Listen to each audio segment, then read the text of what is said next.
নমস্কাৰ মধ্যাহ্ন ভোজনৰ ৰান্ধনীসকলৰ বাবে অত্যন্ত এটা গুৰুত্বপূৰ্ণ খবৰ আহি পৰিছে অৰ্থাৎ আজি আমাৰ বিধানসভাৰ অধিৱেশনত অৰ্থাৎ বিশ্বজিৎ দৈমাৰী ছাৰৰ অধ্যক্ষতাত আশ্ৰাফুল হুছেইন ছাৰে আমাৰ মধ্যাহ্ন ভোজনৰ ৰান্ধনীসকলৰ দৰমহা বৃদ্ধি সম্পৰ্কত এটা বিশেষ ভাল খবৰ উত্থাপন কৰিছে আৰু লগতে আমাৰ শিক্ষামন্ত্ৰী ডাঙৰীয়া অৰ্থাৎ ৰণোজ পেগু ছাৰে এই প্ৰশ্নৰ উত্তৰত কেনেধৰণে মন্তব্য আগবঢ়াইছে বলক এই ভিডিঅ'টোৰ যোগেদি আপোনালোকে কথাখিনি সম্পূৰ্ণ শুনিবলৈ পাৰিব আশা কৰিছোঁ আপোনালোকে ভিডিঅ'টো সম্পূৰ্ণ শেষলৈকে চাব আৰু যদি চেনেলটোত নতুন আহিছে তেন্তে চেনেলটো ছাবস্ক্ৰাইব কৰি দিব আজিৰ এই সদনত শূন্যকালীন ঘণ্টা ডিভাইচত মাননী বৃদ্ধি আৰু বকেয়া আদায়ৰ দাবীত ৰন্ধন কৰ্মীৰ উত্তাপ প্ৰতিবাদ শীৰ্ষক বাতৰিক এই সদনৰ দৃষ্টি আকৰ্ষণ কৰিব বিচাৰিছোঁ। মহোদয়, ৰন্ধন কৰ্মীসকল সমূহ প্ৰাইমাৰী আৰু উচ্চ প্ৰাইমাৰী বিদ্যালয়সমূহত কৰ্মৰত হৈ আছে, কিন্তু দেখা গৈছে মহোদয় যে ৰান্ধনীসকলে যি মাননী পায় সেই মাননী যথেষ্ট কম আৰু যাৰ কাৰণে সময়ে সময়ে ৰন্ধন কৰ্মীসকলে ৰাজপথলৈ নামি আহিছে, আন্দোলন কৰিছে, আলোচনাত আহিছে, ধৰ্ণাত বহিছে, কিন্তু তেওঁলোকৰ এই সমস্যাৰ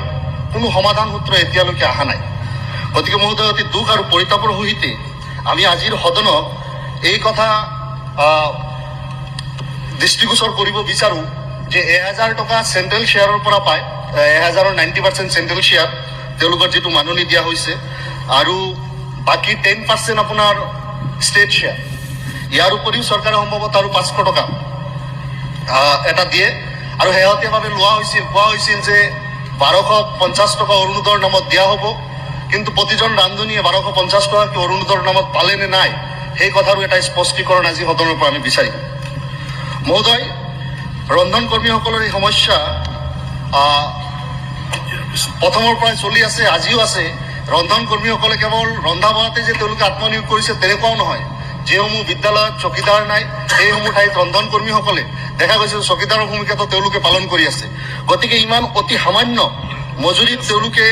এইধৰণে কাম কৰাটো অতি দুৰ্ভাগ্যৰ বিষয়। 2022 চনৰ 25 মাৰ্চত শিক্ষামন্ত্ৰী ডাঙৰীয়াৰ সৈতে ৰন্ধন কৰ্মী সংস্থাসমূহৰ যথেষ্টখিনি আলোচনা হৈছিল আৰু তেওঁ এটা আশ্বস্ত কৰিছিল যে আপোনালোকৰ সমস্যাখিনি সমাধান হ'ব, কিন্তু আজিলৈকে তেওঁলোকৰ এই সমস্যাৰ সমাধান হোৱা নাই, যাৰ কাৰণে তেওঁলোকে ৰাজপথলৈ ওলাই আহিছে। মহোদয়, যদি দেখা যায় যে অন্যান্য ৰাজ্যসমূহত ৰন্ধন কৰ্মীসকলক আৰু অধিক মাননি দিয়া পৰিলক্ষিত হৈছে, অন্ধ্ৰপ্ৰদেশে হওক, বিহাৰে হওক, ঝাৰখণ্ড, হাৰিয়ানা, হিমাচল প্ৰদেশ ইত্যাদিসমূহ ৰাজ্যই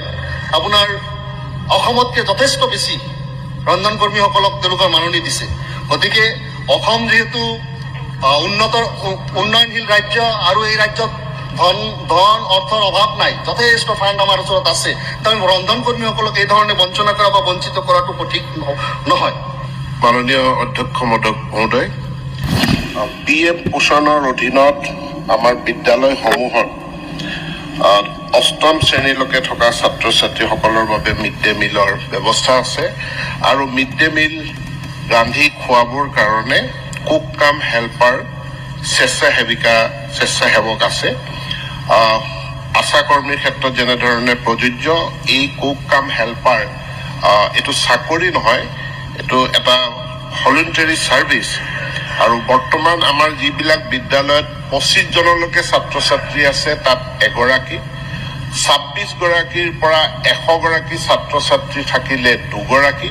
আৰু ইয়াৰ ওপৰত প্ৰতি 100 গৰাকী ছাত্ৰ ছাত্ৰীৰ কাৰণে এগৰাকীকৈ কুক কাম হেল্পাৰ নিয়োজিত কৰিব পৰাৰ ব্যৱস্থা আছে।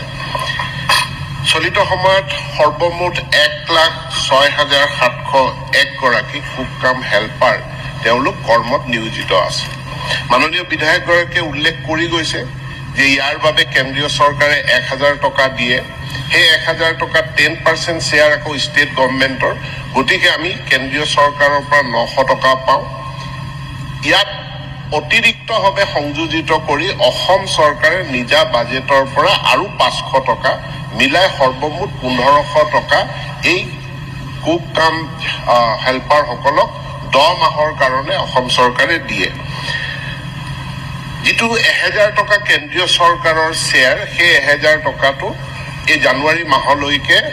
ডিচেম্বৰ মাহলৈকে দিয়াটো সম্পূৰ্ণ কৰিছে সকলোকে। জানুৱাৰী মাহৰ পইচা অহা 5টা দিনৰ ভিতৰত তেওঁলোকে কুক কাম হেল্পাৰসকলে তেওঁলোকে লাভ কৰিব। ৰাজ্য চৰকাৰৰ পৰা যি 500 টকা দিয়া হয়, ইয়াৰে ছেপ্টেম্বৰ মাহলৈকে সকলো পইচা আদায় দিয়া হৈছে 20খন জিলাৰ ক্ষেত্ৰত অক্টোবৰ মাহলৈকে এই পইচা কুক কাম হেল্পাৰসকলক দিয়া হৈছে বাকী পইচাখিনিও তেওঁলোকে চলিত বিত্তীয় বৰ্ষৰ মাজতে লাভ কৰিব আমি যেহেতু 500 টকা উপৰঞ্চি দিওঁ এতেকে আমি কেন্দ্ৰীয় চৰকাৰলৈ প্ৰস্তাৱ দিছো যে কেন্দ্ৰীয় চৰকাৰৰ পৰা কুক কাম হেল্পাৰৰ কাৰণে দিয়া মাননি হেতু 1000 টকাৰ পৰা আমি 1500 টকালৈ বৃদ্ধি কৰাৰ কাৰণে প্ৰস্তাৱ আমি ইতিমধ্যে কেন্দ্ৰীয় চৰকাৰলৈ প্ৰেৰণ কৰিছো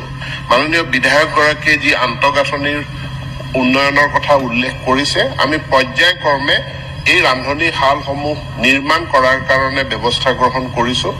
আৰু এই ফেব্ৰুৱাৰী মাহতে মাননীয় মুখ্যমন্ত্ৰীয়ে বিকাশৰ আৰু এটা প্ৰচেষ্টা আৰম্ভ কৰিব য'ত আমি প্ৰায় 400খন বিদ্যালয় পুনৰ নিৰ্মাণ কৰিম যি সমূহ বিদ্যালয়ত ৰান্ধনীশালৰ উৎকৃষ্ট ৰান্ধনীশালৰ ব্যৱস্থা তাত সন্নিৱিষ্ট কৰা হৈছে বহু সংখ্যক বিদ্যালয়ত এতিয়াও খৰিৰে ভাত ৰন্ধা হয় পৰ্যায়ক্ৰমে সকলো বিদ্যালয়ত যাতে গেছ যোগান ধৰিব পৰা যায় গেছ কানেকশ্যনৰ জৰিয়তে ভাত ৰন্ধাৰ কাৰণে বা মিড ডে মিল ৰন্ধাৰ কাৰণে আমি ব্যৱস্থা গ্ৰহণ কৰিছো তাৰোপৰি মিড ডে মিলত আমি কেন্দ্ৰীয় চৰকাৰৰ পৰা PM পোষণ আঁচনিৰ অধীনত যি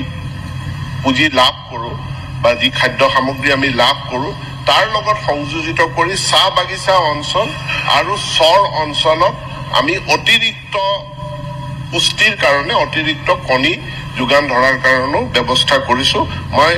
বিধায়কগৰাকীক পুনৰ আশ্বাস দিব বিচাৰো যে ৰান্ধনীশালবিলাকৰ উন্নীতকৰণ নিশ্চিতভাৱে হ'ব আৰু ইয়াত